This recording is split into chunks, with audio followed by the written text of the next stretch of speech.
Amelia Shaw had always believed that love was more important than money. She had lived a simple life, full of small sacrifices and quiet prayers. Her husband had passed away many years ago, leaving her alone to raise their only son, Aiden. Life hadn't been easy, but Amelia never complained. She worked as a schoolteacher, saved every penny, and gave Aiden the best education she could. He was her pride, her hope, and her reason to keep going.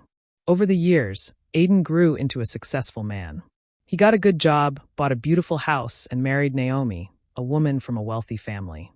When Amelia first met Naomi, she liked her. Naomi was polite, smart, and elegant, everything Aiden had dreamed of. But soon, Amelia began to feel the quiet distance between them. Naomi spoke softly to her in public, but her eyes often carried judgment. She would say things like, "You don't need to trouble yourself, Mrs. Shaw. We can handle it," whenever Amelia tried to help.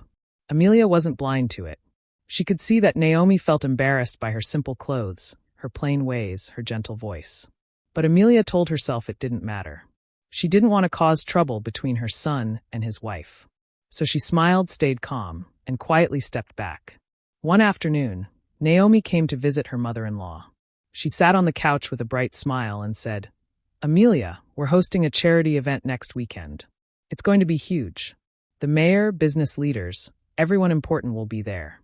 Amelia's eyes lit up. "That sounds wonderful, dear. How can I help?" Naomi's smile froze for a moment. Then she said lightly, "Oh, no, you just relax. It's going to be a high society event, and, well, it might be tiring for you. You wouldn't enjoy it." Amelia felt a small sting in her chest. She understood what Naomi meant, that she didn't fit in, that her old-fashioned dress and soft-spoken manner might not belong in a room full of expensive perfumes and designer gowns. Still, she smiled and said, "Of course, dear. I understand. I hope everything goes well." Naomi kissed her cheek quickly and left, talking on her phone before she even reached the door. When the day of the party arrived, Amelia sat alone in her little house at the edge of town. She had baked a small cake that morning, just for Aiden. She thought maybe, after the party, he and Naomi might drop by. But as evening came and lights from the mansion across town began to sparkle, she felt an ache in her heart. She missed her son. She missed being part of his life. She looked at the clock. It was only 7. Maybe, she thought, she could just walk there quietly. Just stand outside, see him from afar, see how happy he looked. She didn't need to go inside. Just one look would be enough. So, Amelia took out her best dress, a soft lavender one she had kept for years. It wasn't new, but it was neat and clean. She tied her gray hair into a bun, wore a small silver chain her husband had given her, and wrapped a shawl around her shoulders. She looked at herself in the mirror and smiled sadly. "You'll only stay a little while," she whispered. When she reached the large house, the party had already begun. Music floated into the cool night air. Cars were parked along the street, and people in sparkling clothes walked toward the entrance, laughing. Amelia hesitated near the gate, holding her small purse tightly. A security guard looked at her and frowned. "Invitation, ma'am?" he asked politely. "Oh, I'm Aiden Shaw's mother," she said softly. The guard checked his list, then nodded uncertainly. "Go ahead, ma'am." Inside, the lights were dazzling. The chandeliers shone like stars, and the air smelled of flowers and expensive perfume. Amelia stood near the entrance, unsure of where to go. She spotted Aiden across the room, talking to some guests. He looked handsome in his suit, confident and happy. She smiled to herself. He looks just like his father, she thought. But then Naomi saw her. Naomi's smile faltered for a split second. She quickly excused herself from her friends and hurried over. "Amelia." "Oh, you came," she said, her voice soft but strained. "Yes," Amelia said gently. "I just wanted to see how it was going." Naomi looked around nervously. Some of her guests were watching. "It's just that this is a formal event," she whispered. "Maybe you could help the caterers in the kitchen? They might need an extra hand. You'd be more comfortable there." Amelia's heart sank. But she nodded. "Of course, dear. I can help." Naomi sighed in relief and gave a small smile before walking away. Amelia stood still for a moment, then walked toward the kitchen door. Inside, it was warm and noisy. The caterer, a woman named Casey Quinn, was busy giving orders. When she saw Amelia, she said quickly, "Oh, thank goodness. We needed one more hand. Can you pass out these drinks, please?" Amelia nodded again, quietly taking the tray. She stepped back into the grand hall. The music played, laughter echoed, and crystal glasses clinked. Amelia walked carefully among the guests, offering drinks with a polite smile. No one knew who she was. To them, she was just another worker in a simple dress. But as she looked around the room, at her son smiling, at her daughter-in-law glowing, she didn't feel angry. She just felt a quiet sadness mixed with love. She was proud of what she had built, even if the world didn't see it. And as she moved through the shining lights and laughter, no one noticed the old woman with kind eyes and a tray in her hands. Not yet. The soft hum of music filled the air as Amelia walked slowly through the bright hall, carrying the silver tray of drinks. The lights were so strong they almost hurt her eyes. Everyone around her sparkled. Women in diamond necklaces, men in polished suits, and laughter that seemed to float higher than the chandeliers. Amelia moved carefully, afraid to spill anything. She felt invisible, yet somehow that gave her comfort. Nobody asked who she was, and she didn't need to pretend. For a while, she just watched. From across the room, she saw Aiden talking to a group of businessmen. He was confident, smiling politely, his voice steady and proud. Amelia's eyes softened. He had become the man she always hoped he'd be. But as she looked at him now, she realized he didn't see her. He didn't even glance her way. She wasn't part of his world anymore. She sighed quietly and offered another glass to a guest. "Thank you, dear," said an older woman kindly. Amelia smiled, nodding softly. In the corner of the room, Naomi was busy greeting the important guests. She laughed loudly, her dress shining under the lights. When her eyes briefly met Amelia's, she froze for a second, guilt flickering across her face, then quickly turned away. She didn't want anyone to notice. Amelia pretended not to see. She told herself it didn't matter. She was just happy to be here, to see her son from a distance. Still, deep inside, a quiet ache grew stronger. The caterer, Casey Quinn, came by to check the staff. "You're doing great," she said cheerfully, handing Amelia another tray. "You remind me of my grandma. Always calm, even in chaos." Amelia smiled warmly. "Thank you, dear. I've learned to stay calm. It helps." She carried the new tray to another group of guests. One of them, a man named Liam, reached for a drink without even looking at her. His wife, Harper, whispered something to him and laughed, and Amelia smiled politely again. Another man, Mateo, bumped into her by accident and muttered a quick sorry. No one really looked at her face, but Amelia didn't mind. She was used to being in the background. As the evening went on, she began to notice small details. How people bragged about their expensive trips, how they complimented each other's outfits without meaning it, how every smile seemed heavy with pride. She wondered if these people ever felt peace, the kind that comes from a simple cup of tea at sunset or from holding a child's hand on the way to school. She thought about her old days, her tiny classroom, the children's laughter, the chalk dust on her hands. Those memories were warm and real. This room, with all its gold and perfume, felt cold and empty. Still, Amelia stayed quiet. She kept walking, offering drinks, moving between tables as the band played soft jazz. Then she heard a familiar laugh, Aiden's. She turned and saw him standing near the dance floor with Naomi. He looked so proud, so sure of himself. Her chest tightened a little. He deserves this life, she told herself. He worked hard. I shouldn't feel sad. But she couldn't help it. She missed when he used to come home after school, holding her hand and asking, "Mom, did I make you proud today?" He used to say she was his hero. Now he barely called her. A small voice inside whispered, "You're still proud of him, even if he forgot to be proud of you." Amelia stood near the back wall, letting the tray rest on her palm. Her feet ached, but she didn't move. The hall lights dimmed a little as a spotlight appeared near the stage. Naomi walked up with a microphone, smiling beautifully. "Good evening, everyone," she began. "Thank you for joining us tonight for this special event. It's an honor to have so many wonderful guests here, especially our chief guest, Mayor Richard Malone." The crowd clapped loudly. Amelia turned toward the entrance and saw a tall man walking in, surrounded by assistants and photographers. He looked familiar somehow, though she couldn't remember why. He smiled kindly at the guests as people greeted him with admiration. The mayor walked to the front, shaking hands and nodding politely. The music softened and the chatter slowed down. All eyes were on him. Amelia stepped aside to make room for the photographers. As she moved back, her foot slipped a little, and one of the glasses tilted. A drop of juice splashed on her hand. She steadied the tray and quietly sighed. Nearby, Naomi whispered to one of her friends, "I really wish the staff would stay out of the pictures." The friend nodded in agreement. Amelia pretended not to hear. She looked around for a place to set down the tray, but just then, the mayor's gaze swept across the room and paused. He froze. His friendly smile faded for a moment as his eyes locked on Amelia's face. She blinked, unsure why he was staring. He looked older than she remembered, but there was something in his eyes, something like recognition. He took a slow step forward. Then another. The crowd started murmuring as the mayor walked straight toward the woman holding the tray. Amelia didn't understand what was happening. She stepped back slightly, confused and nervous. Naomi frowned from the stage. Aiden turned his head, trying to see what caught the mayor's attention. And then, before anyone could say a word, the mayor stopped in front of Amelia and spoke in a voice that carried through the hall. "Why is she working here?" The music stopped. The chatter died.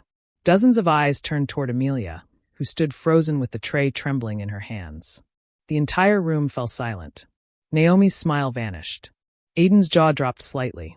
The mayor's voice broke the silence again, softer this time, full of disbelief. "Do you all even know who this woman is?" No one moved. Amelia's heart began to pound. She didn't know what was happening, or why the mayor looked like he was about to cry. And then, in that breathless, silent room, something was about to change forever. "Why is she working here?" Mayor Richard Malone's question hung in the air like a bell. Every head turned. Every hand stopped mid-clap, mid-sip, mid-smile. Amelia stood still with the tray, her fingers shaking just a little. She wanted to step back, to disappear into the kitchen, but her feet would not move. The mayor took one more step toward her. His face, so calm a moment ago, now looked tender and troubled. He spoke again, slower this time, as if he could not believe what he was seeing. "Do you all know who this woman is?" No one answered. Naomi stood on the stage, holding the microphone, frozen. Aiden's eyes darted from the mayor to his mother and back, confusion growing on his face. The mayor looked at the tray in Amelia's hands, then gently reached out. "Please," he said softly. "Let me take that." He lifted the tray from her and passed it to a nearby server. Then he turned to the room. "This woman," he said, his voice steady now, "is Amelia Shaw, and I would not be standing here tonight if not for her." A soft wave of whispers moved through the hall. Naomi's painted smile fell away. Aiden took a step forward as if pulled by a string. The mayor continued, speaking not like a politician but like a grateful son. "Years ago, I was a boy from a small, crowded house. My father was sick. We could not afford school books. I was angry at the world. I skipped classes. I failed tests. I thought my life would stay small forever." He turned his eyes to Amelia. They were wet with memory. "Then I met Miss Shaw," he said. "She taught literature. She spoke quietly, but her words were strong. She told stories like they were maps. She told me I had a mind worth feeding. I did not believe her. So she showed me. The room did not breathe. She called me after class and placed a book on the desk. A worn copy of To Kill a Mockingbird. She said, 'Read this, Richard. Tell me what you feel, not what you think I want to hear.' He let out a small laugh. I rolled my eyes. But I read it. And then I cried, because for the first time, a book felt like a door." He looked down for a moment. His voice grew softer. "When my father died, I stopped coming to school. I was ready to quit. Miss Shaw found me sitting outside the small clinic. I remember her shawl. I remember the sound of her shoes on the broken pavement. She did not scold me. She sat beside me and said, 'Grief makes the ground shake. Hold my hand until it stops.' So I did. For a whole month, she kept my seat safe. She brought me notes. She tutored me in the evenings after her own work, so I would not fall behind." Aiden's mouth opened slightly. Naomi's fingers tightened around the microphone. The mayor's voice steadied again. "When it was time to apply for college, I told her I couldn't pay the fee. I said, 'Thank you for everything, but this is where I stop.' She put an envelope on the desk. Inside was the fee. Her own money." He glanced at Amelia. "You remember, don't you? You said, 'You will pay me back by helping someone else one day.'" A low murmur of surprise moved through the guests. Someone in the back clapped once before stopping, unsure. "She wrote me a recommendation letter at midnight after grading a mountain of papers. She taught me to speak without fear. She circled my mistakes in red ink, then circled my potential in blue. She made me rewrite and rewrite again. I went to college. I found mentors. I worked hard. I entered public service. And I kept thinking of one promise: pay it forward." He turned to the crowd and spread his hands. If you respect what I do for this city, if you respect the office I hold, then you must first respect the woman who put me on this path." Silence broke into soft gasps. In the front row, Harper pressed a hand to her chest. Mateo lowered his eyes. Liam whispered, "Wow." Naomi tried to recover. "Mr. Mayor," she said into the mic, a tense smile returning to her lips. "This is such a touching story. Of course we respect Miss Shaw. We." The mayor's gaze met hers, kind but firm. "Then why is she carrying a tray?" Naomi's mouth opened and closed. No sound came out. Aiden finally found his voice. "Mom," he whispered, stepping forward. I didn't know." Amelia placed a gentle hand on his sleeve. "It's all right," she said softly. "I only came to see you. I didn't want to disturb anything." The mayor faced the guests again. "Let me be clear," he said. "This is not about embarrassment. This is about honor." He moved to the stage and gestured toward the front row. "Ms. Shaw, please come and sit here. By me." People began to shift and stand. A path opened through glittering dresses and dark suits. Heads bowed a little as Amelia walked forward, slow steps, straight back, eyes wet but calm. The mayor offered his arm. She hesitated, then accepted it. He guided her to the front seat as if she were royalty.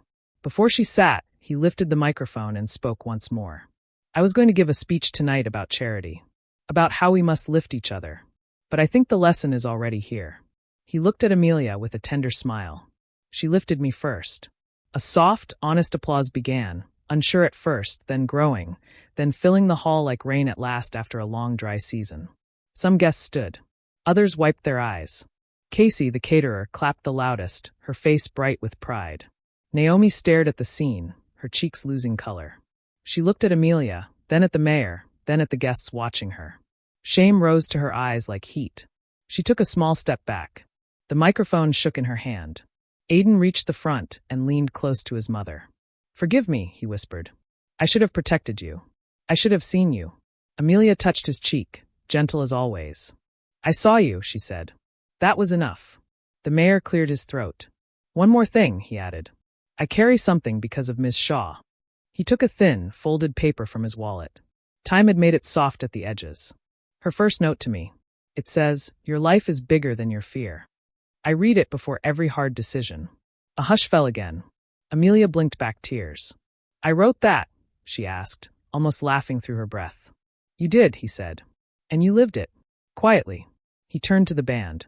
"Please, no music for a moment." Then to the guests. "Let us honor true service." And in that bright, glittering hall, the richest thing was not the chandelier or the gowns. It was a small, steady truth.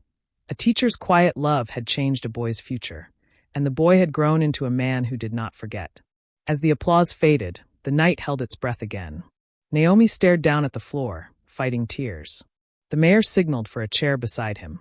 Amelia sat, her hands folded, her heart both heavy and light. The city's most powerful man had just told everyone who she really was. What happened next, who would apologize, who would change, and who would hold on to their pride, would decide how this night ended. The room waited. The story was not finished. For a long breath, no one moved. The band waited with their instruments quiet. Glasses stood untouched.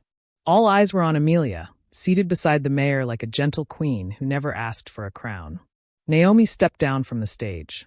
Her heels clicked on the marble like small, nervous knocks.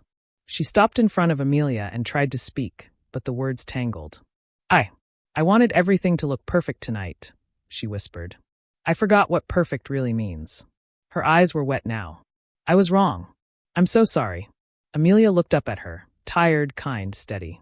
"Being sorry is a beginning," she said softly. "Not the end." Aiden stood behind Naomi, shame sitting heavy on his shoulders. "Mom," he said, voice tight, "I should have seen you. I should have said something the moment you walked in. I'm sorry." He bent and touched his forehead to her hand, the way he did as a little boy before a school exam. In that small gesture, the room saw what love could look like when it remembered itself. The mayor waited, then spoke into the microphone again, gentle but strong. "There is something you all should know. Tonight's event is not just about music and lights. It's about our city's children, those who have big minds but small means." He glanced at Amelia. "Before I arrived, I reviewed the donor list. We planned to thank our largest donor publicly. The name was written as initials only, A.S. Anonymous. Naomi blinked. Anonymous? She repeated, confused. Yes, the mayor said. A letter was delivered to my office last week. No return address. Inside was a bank check and a note in a careful hand. The note said, "For the child who is about to give up. Please don't let them."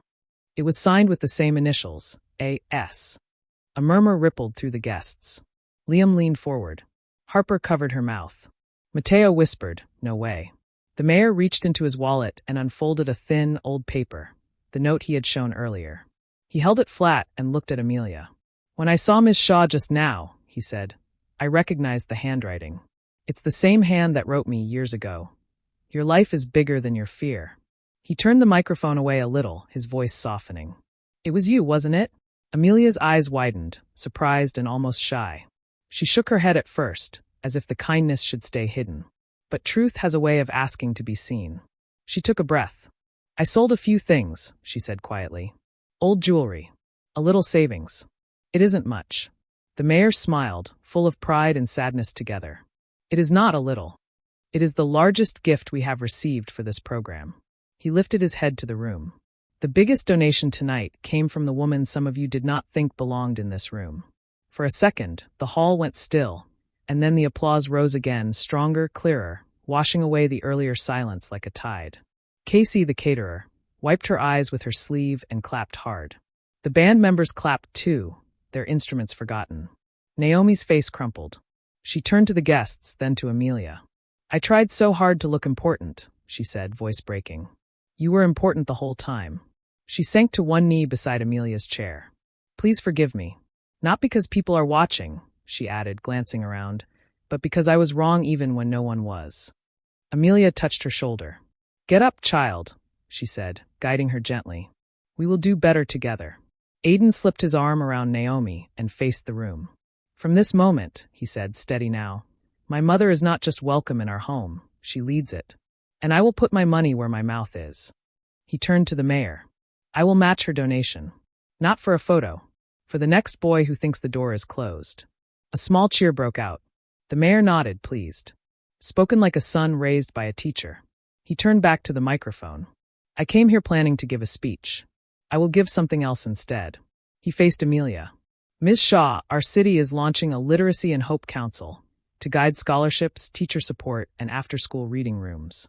I would be honored if you would chair it." Gasps. Then another wave of applause, full and warm. Amelia blinked, overwhelmed. "Mr. Mayor, I am only a teacher." "That," he said, smiling, "is why you are perfect." Around them, the room changed temperature. Faces that had been stiff with judgment softened, backs straightened for the right reasons. People who had ignored Amelia now waited to shake her hand. Liam said, "My company can fund a reading corner." Harper promised, "I'll organize weekend volunteers." Mateo added, "Print and logistics, leave them to me." It was as if the whole party remembered its purpose in a single, shared breath.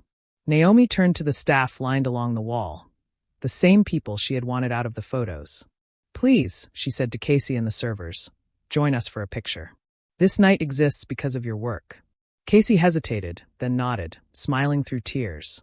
The staff stepped forward, unsure but proud. The band began a soft melody. Not loud, not flashy, gentle, like a light placed on a windowsill. The mayor leaned toward Amelia. "One more surprise," he said, lowering his voice. "We will name the scholarship after you. The Amelia Shaw Promise Fund. For the child who is about to give up." Amelia closed her eyes for a moment, as if to steady her heart. "Then promise me one thing," she whispered.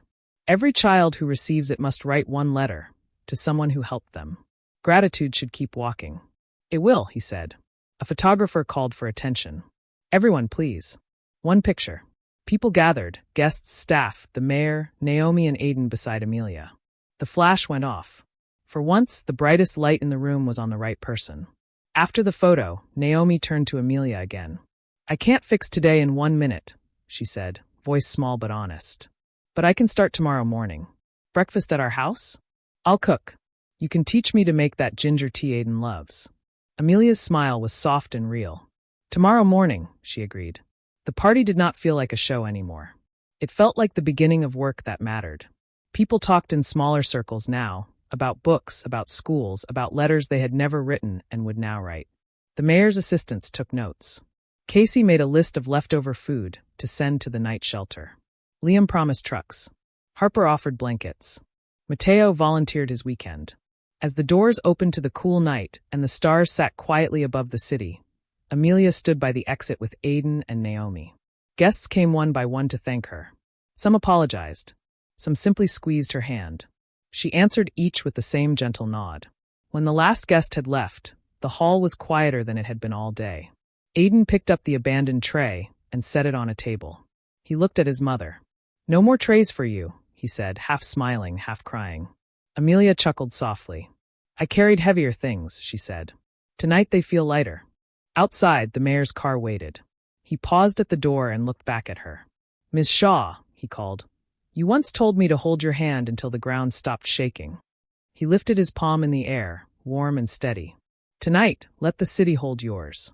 Amelia lifted her hand, just a little, as if to test the air. And for the first time in a long while, the ground under her feet felt completely still. The lights dimmed. The staff laughed together while stacking chairs. Aiden and Naomi walked on either side of her, not in front, not behind. Together. And somewhere far away, in a small apartment where a child sat staring at a hard homework page, a door, quietly and finally, opened.